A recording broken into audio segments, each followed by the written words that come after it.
It all started with a very simple idea. Tell the stories of how successful middle market CEOs made it to the corner office. I'm Brant Handley, founder and managing director of Resource Options International, or ROI. We're the USA's premier executive search firm focused exclusively on empowering middle market companies to attract, hire, and retain A players while transforming top executives' careers and lives. ROI's Into the Corner office is dedicated to discovering how middle market CEOs advance their career, and we're making these remarkable and sometimes quite unbelievable stories available to you for the very first time. Listen and learn about the challenges they've overcome, the interesting people they've met along the way, and the lessons learned that steered these executives' unique journey into a middle market corner office of their own. I know you enjoy these CEO stories as much as I've enjoyed recording them, so thank you for listening today, and if you like what you've heard, rate us on iTunes or wherever you get your podcasts. I'm looking forward to you joining me on the next great middle market CEO adventure into the corner office.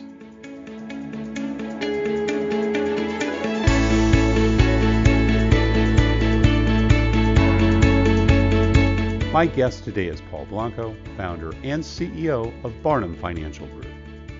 Barnum is an award-winning provider of comprehensive personalized planning, investment and protection solutions, and financial literacy programs to clients across the USA.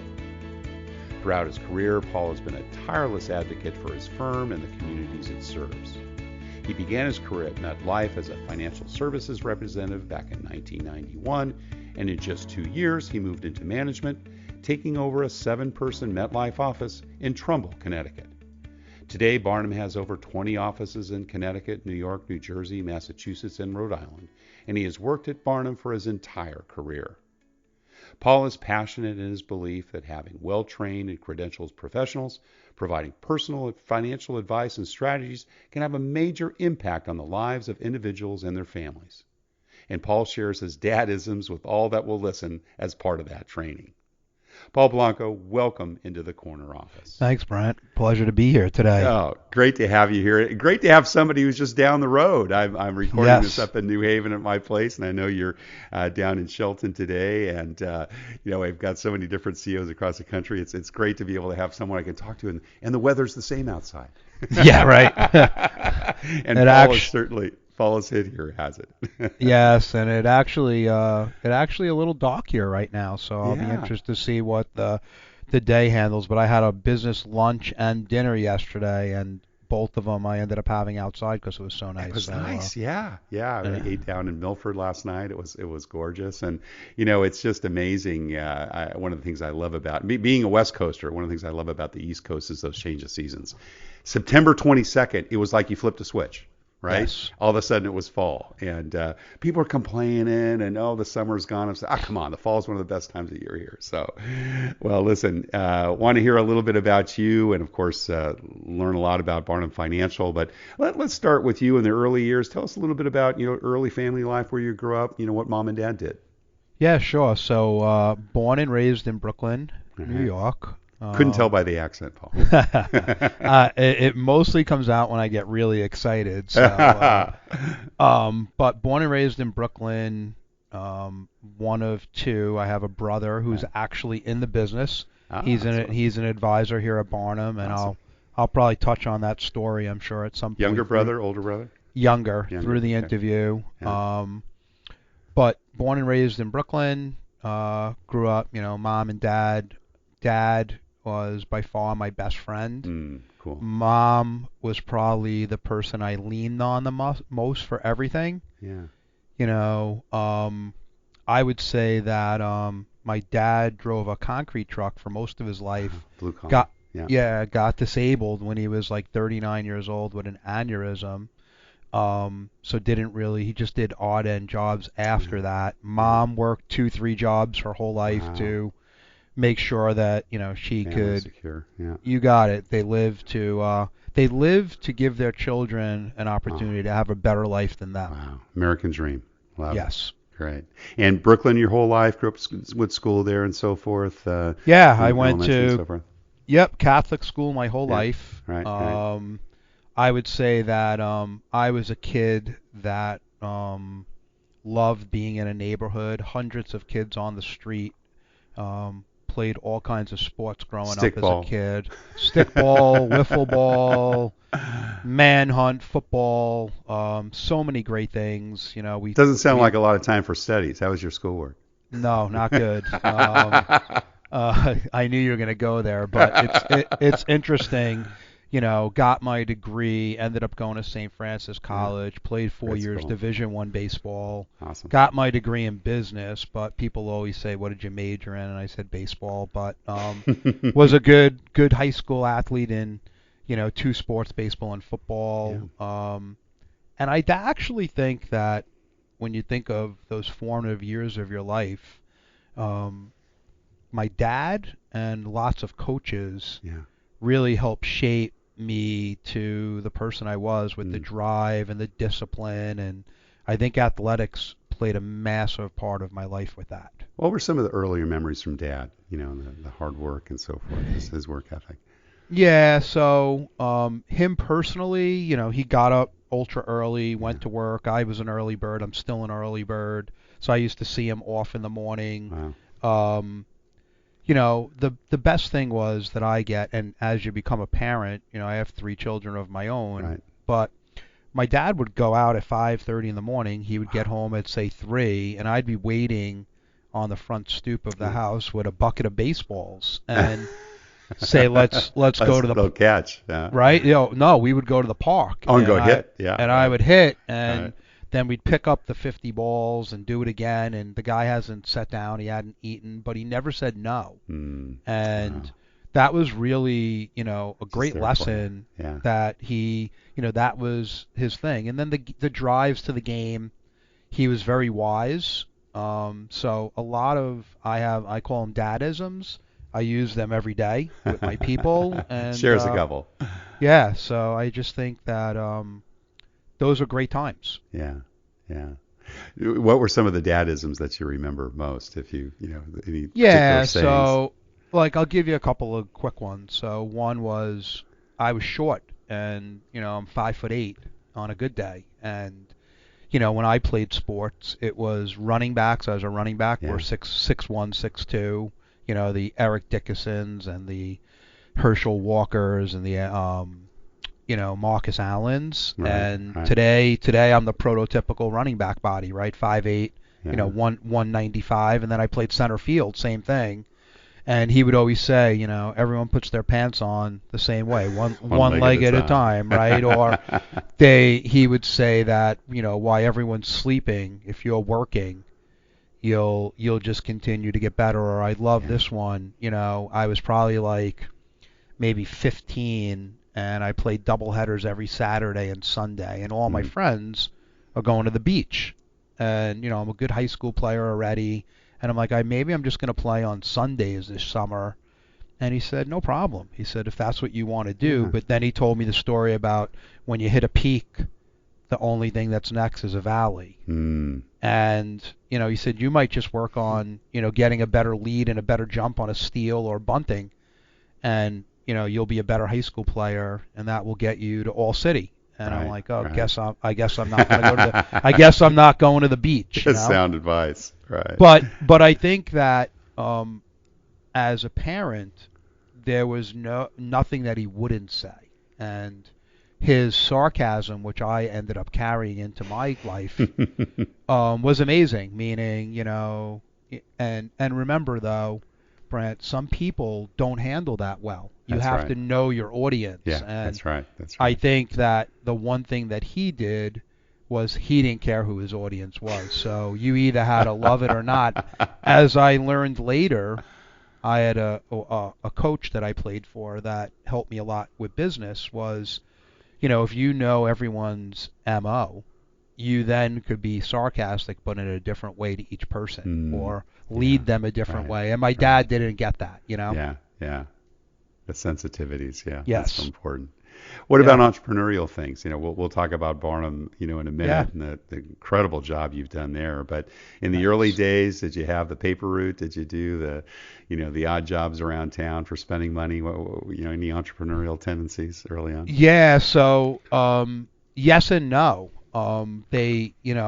As an athlete, sports took a lot of your time. Yeah, we had no money, but my dad would always say to me, like, I'll give you the $50 to go on a date if you need it, but if you can continue to focus on your sport, we'll make sure that you're fine. But I always was entrepreneurial. Like I sold when in Brooklyn in the 80s, the mid 80s, Nike windbreakers were like really, really hot because people were breakdancing, and I used to sell those out of my car. I'm still into vitamins and lifting and working out and fitness. So I used to sell vitamins. So I always did things like that and, built a clientele. So I was natural at that. And I think the other thing that really helped me at Barnum was I was always the leader, putting the teams together that weren't the formal ones, right? When you played, we used to have like a softball league in the schoolyard where each neighborhood played each other. We used to do that with football. Sure. And then after college, I put a lot of teams together that played, into our mid-30s. So I felt like I had that, not only the entrepreneurship, but the leadership to bring people from different, nationalities, different walks of life together, right? So I think that's a skill that, unfortunately, our kids don't get that as much today when you grow up in the burbs. Right.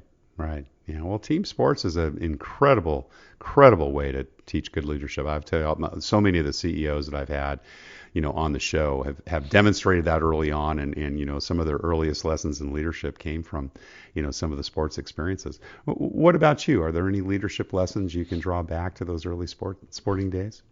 Yeah, so I guess, one of them was what I told you was I had a high school football coach that knew he could grab my face mask and scream at me, and that would motivate me, right?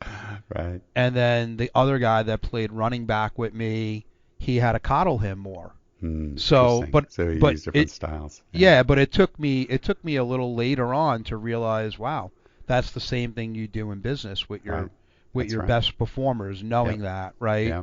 I think leadership's not a cookie cutter approach. Right? It's not. I think the other thing is that's really helped me tremendously from growing up in a neighborhood or also growing up in athletics was, when you give your word, it's your word. Yeah. And, I think that's a lost art in business.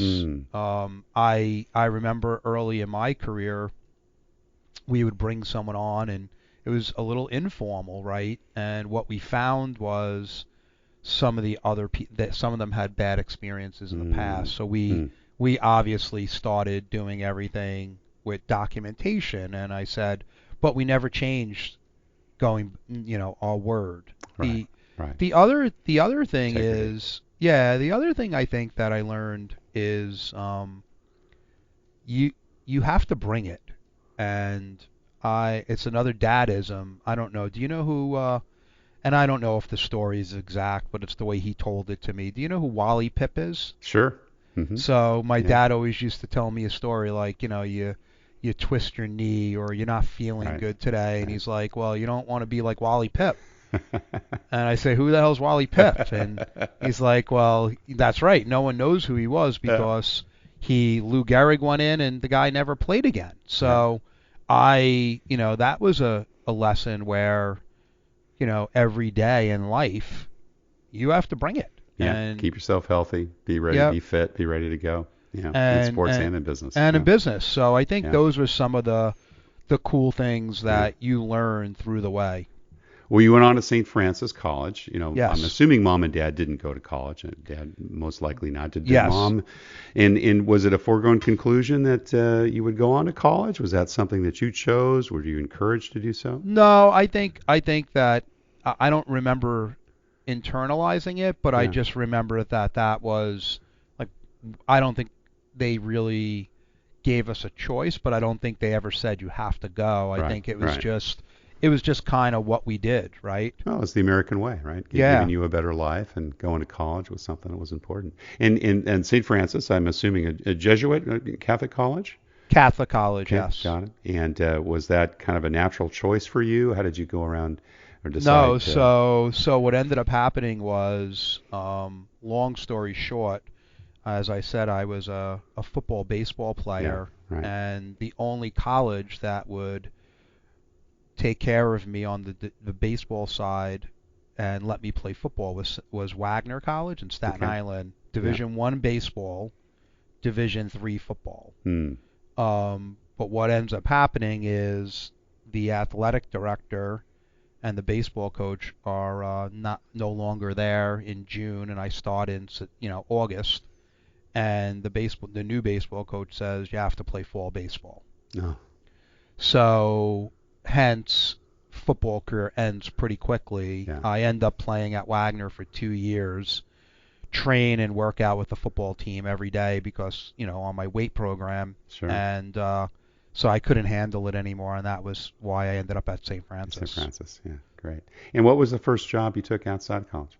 After college? Actually, this was my first So career. you've been at Barnum the whole time. Wow. Well, MetLife originally, right? Yeah, so I started at MetLife in Brooklyn. Right.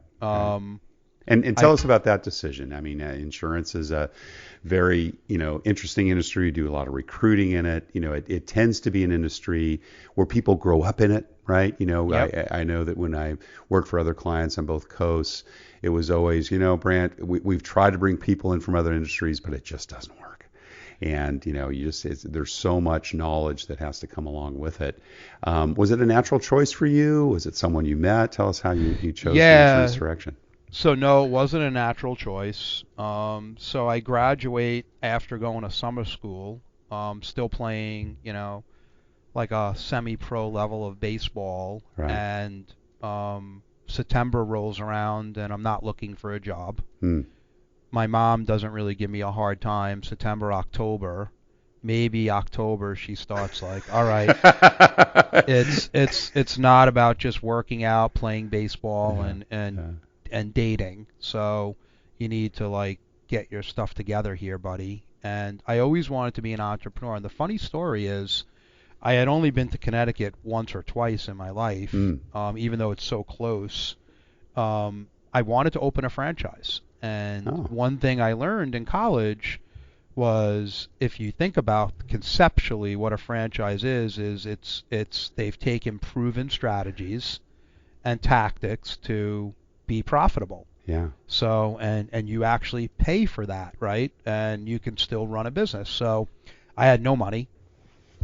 So I wanted to open up a Subway. And at that time it was $89,000 in 1990. Ooh.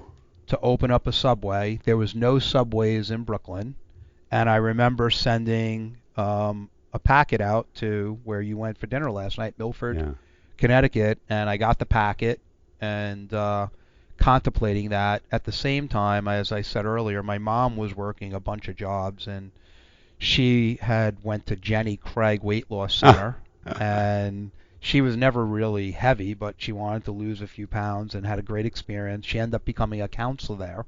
Wow. My dad would pick her up at night, and he would talk to this man who was ultra successful. But my dad was blinded to it. He didn't even realize that. All he would be talking about was my senior year of baseball, because I was, at the time. So they meet and they decide to go out to dinner. And when they go out to dinner, the guy says, "What's Paul going to do now that he's graduated?" And that was like, dropping a lead balloon, where my mother's like, "I don't know, we're concerned." And all he cares about is X, Y, and Z. So he said, well, we didn't know this, but he was one of the top managers nationally for MetLife for many, many years, very decorated career. And he said at that time it was really just life insurance. He would do great in this business. Yeah. And I remember my mom coming home and telling me that, I got you an interview.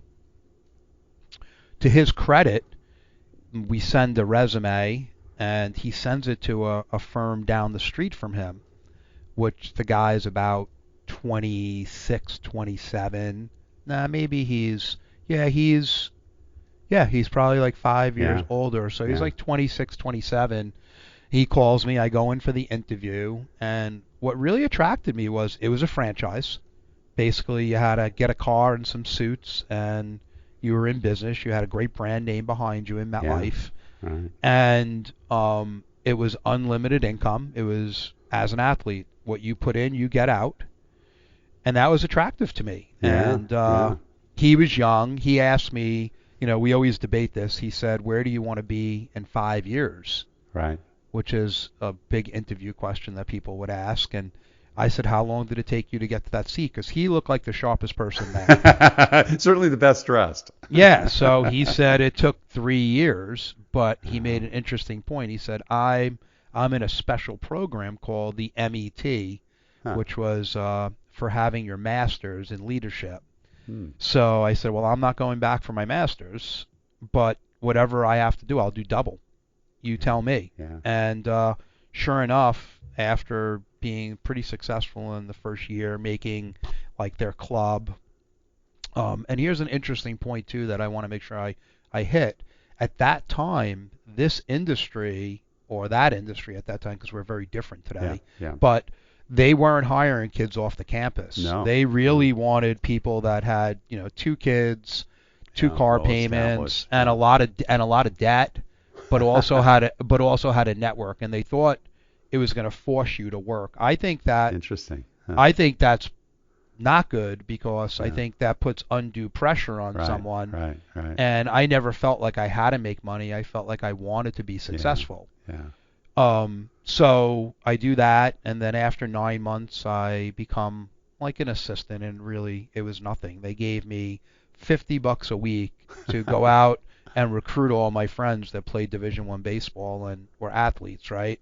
So I started to build a team, and then I got interviewed for a few offices, did not get them. And I was getting ready to get married. I had met my fiance when I first started, Right. and we were going to move to Jersey and still work in Brooklyn. Yeah. And what ended up happening was the regional vice president kind of called my bluff, because I was complaining that I didn't get these couple of offices, and he said, the next one's yours. And sure enough, I didn't get the next one. And I won't go into the details, but I was pissed, and I was a kid. So he said, Sure. well, go interview in other regions, which I had an interview for someone, the Westchester, the Manhattan, Right. and then the Connecticut region. Connecticut, yeah. I almost went to Italy too. That was an option, and because they had a distribution arm there, and I ended up getting this opportunity to come here. The place was bankrupt. There was 9 serious. It was bad. There was 9 advisors, 3 employees. Wow. And that was August of '93. So I just completed my 28th year here. And it kind of sounds like, give it to Mikey, he'll eat anything. You right? got it. Give it to Paul, he'll fix it. Yes, 100%. And listen, I think that they went through this. The insurance industry went through this interesting time where they had the guy that I met. His firm had like 65 people, but there was only 2 of them.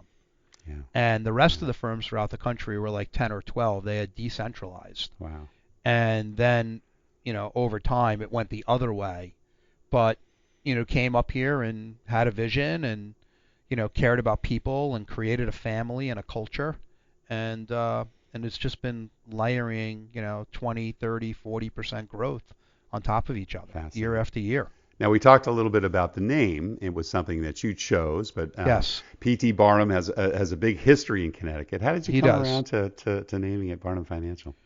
Yeah, I think I get inducted. You had to be in the role for 10 years, so I get inducted into the Hall of Fame at Met. But when you're getting close, they let you name it. I didn't want to name it. It was just MetLife. It was the the MetLife office, and I felt like I'm the leader, but it's not my firm, it's our firm, and that's when we named it after Barnum. That's great.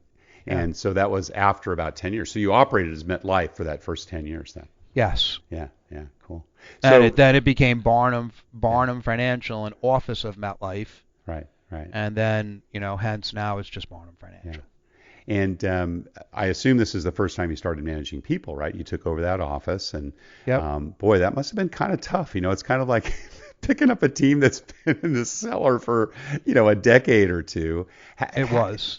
Tell us about that challenge and what did you do? Did you have to change out the team? Did you kind of come in with a different leadership approach? How did you coach and get that office turned around? Tell us about those early days. It was the most stressful meeting ever.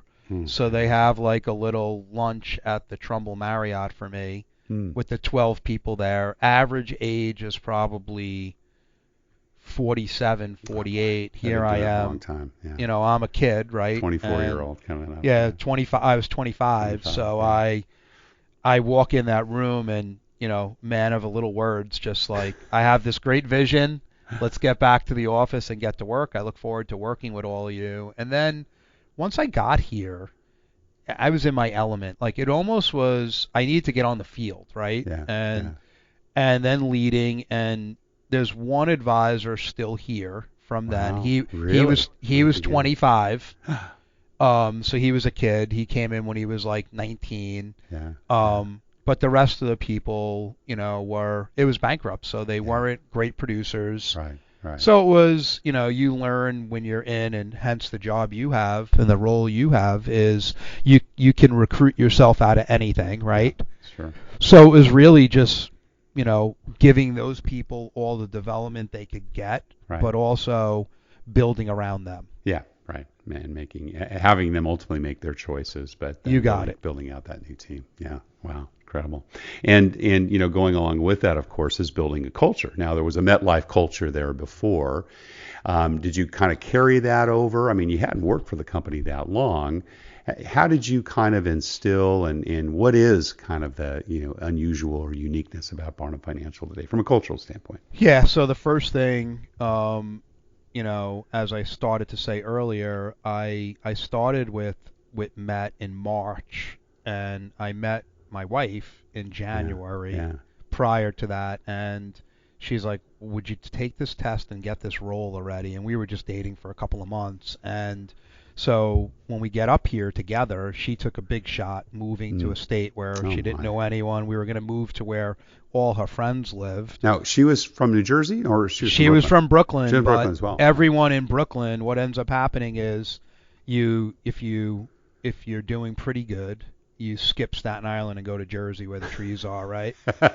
So everyone that we knew that was doing well was in Jersey and all in these three towns. So we were moving there, and we took a chance coming up here. But when we get here, together, we created a family environment first off. Yeah. I remember. Did you live the office was in Trumbull, I think, originally. Did you live in Trumbull? Office is in Trumbull, and we lived in Shelton. In Shelton, okay, yeah. Yeah, so we ended up spending 17 years in Shelton. We live in Fairfield now, but I remember her asking, remember it's almost Labor Day. What do you guys do for the holidays? And they're like, nothing. The guy brings in maybe a sandwich, and we're like, well, we're gonna have a holiday party, right? And we brought in lunch that day, and we just really cared. And I think that showing the people that we cared, it created this culture. And then, we ended up doubling the amount of business in the first 18 months. Wow. And we set a different... Now, that was a low base, right, Paul? Yeah, very low base. Very low Still base. impressive. Yeah, but what? It was an industry at that time where people didn't think big. Yeah, right. Yeah, exactly. So we were really thinking bigger. Right. And that motivates folks, you do something like that. Yeah. And I think what ends up happening is a lot of people in life label themselves. And I remember early career writing an article at the time it used to be called the Barnum Blaze, and writing an article about the 4-minute mile. And Ken Bannister was the first one to do it. Yeah. And I forget what year he did it, but he broke it. They said no one could ever do it, and then it was 39 people did it in the next 12 months. Right. That's right. Yeah. Right. So we really believe that there's so much that we can do if you want to. Right. And so one of the things that a really good leadership lesson we've learned is we have aggressive objectives for ourselves and where we're going. But that doesn't mean that every advisor or every employee should have those too. We have to understand their vision Right. and get them to there. It's not our problem Yeah. if someone comes in this career and wants X. Well, we have to be respectful of that and let them be the best at X. Right. And that's a hard skill, and that's like in sports, that's your role player, right? That's right. Yeah. So I think those were some of the things we did early on, and I think we really changed. I think one thing that really like grew was the catalyst early on to our growth was looking around the industry and seeing what my competitors were doing, especially in my market, right? And they were putting resources like estate planning attorneys in the firm, for example. And we didn't have the money to do that. No. So at that time, I thought about the industry and what was really lacking, and it's an industry where you could have all the credentials like your CFP, and we have advisors now that have 6 to 10 designations. You could be really smart, you can care, you could be articulate, but if you're not in front of a client, really you're not going to be successful. That's right. It's pretty simple, right? It's like any career that's in sales. So I really thought about it, and as I look at I'm very advanced in my thinking, but very basic. And I think if you have the basics, then you can pile on top of that. You have to understand that. So this is an industry, or any sales industry, is where you either can see more people, or you can sell bigger amounts, right? Yeah. So I just coined a phrase that matched that. We're going to become a marketing firm that does financial planning. And financial planning was so critical in the late 90s. No one was doing that in our industry, where you're marrying, the Glass-Steagall Act was passed, where it said that banks can go in and wirehouses and insurance companies could all do what the opposites did, right? Yeah, that's right. So we really started on the asset journey, and we really have 2 buckets. We have the protection side, which is all your insurances, and then the investment side, which is all your asset stuff. And then we married that together with financial planning. So recruiting became less hard, where we were saying you don't have to just be on the insurance side, or you don't have to just be on the investment side, but also for our clients. And then the whole thing of a marketing firm, when I fast forward today, I would ask someone, I would say to you, Brant, what are the 3 things you need to grow your business? And let's say you were coming from another firm, and they would always say, if I can get in front of more people. The more seasoned people would say, if I could get in front of more qualified people. And so over the years, we weren't at this number today, but now we put over 1 million opportunities a year in front of our FAs. Wow. Fantastic. And that's a big deal. So that was how big are you thing. today? How many offices? How many people? What do you manage? We have about 16 offices. Wow. We have 330 plus advisors. And you operate in every state? All 50 states. And then we have, between the advisors' staff and our staff, about another 300 employees. Wow. And do you kind of divide and conquer along those lines? In other words, are there insurance folks and financial advisors? Right. Yeah, so there's many advisors that are hybrids. Right. But there are a lot of teams. About 45% of our advisors are on teams where they have all the disciplines. But the other thing that we've built here is, if you think about back to sports again, sports have become very specialized. Right. So in baseball, you have a lefty pitcher come in for 1 out. Yeah. Right. So we've done that at Barnum, where we have people that specialize in, products or marketing or training, and so I think that's been a big differentiator for us. Yeah. So interesting you say that, because in my business, it's pretty much the same as well. We consider ourselves a marketing firm first, and a staff recruiting, executive recruiting second, because many of our companies are middle market. And, Barnum Financial's got a great name in Connecticut. A lot of folks know you, but I'm sure California, right? You're just like, anyone else that could potentially be operating there. And what we do for our clients is, of course, go deep dive and really understand who they are and what they're looking for. But it's about communicating who that company and who that culture is. Correct. And attracting people, right? I mean, I'm sure you find the same thing. It's attracting people to the service offering that you have that really is the key that does draw the leads, as you mentioned. Gosh, 1 million. That's amazing in terms of what you put in front of folks. Yeah, and God, no. Yeah. Well, I was just going to ask about your leadership. So, 30 years from those meager beginnings of, really kind of coming in with the team that had been in the bottom of the standings forever, and today with the amount of success you've had. If you had to just kind of draw the 2 or 3 leadership lessons that you've taken during that period of time, Paul, what would those be? I guess the first one would be your people. They're the most important thing. So our FAs and our financial advisors, I shouldn't use that slang, and my staff are by far the most important thing that we focus on every day, and we're just trying to make the environment and their lives easier and better, and we really cherish them. They make Barnum, right? Yeah. Right. The second thing is, and there's a bunch of things, but I would say that I would be the hardest worker in the room. So there's nothing that I can ask my staff to do that I'm not willing to do. Yourself. Yeah, right. So I think that is, and then obviously you can layer on, having a vision, learning about the industry, looking at other industries. We've become a technology firm. So I think that, doing things that our industry is not doing, but we are, will differentiate you, Yeah, absolutely. What you talk about people being number one, and it's just so important, of course, in the people business that you are. What do you look for when you're, making bets on the people you invest in and hire? Yeah, so first they have to be smart. They have to be good people.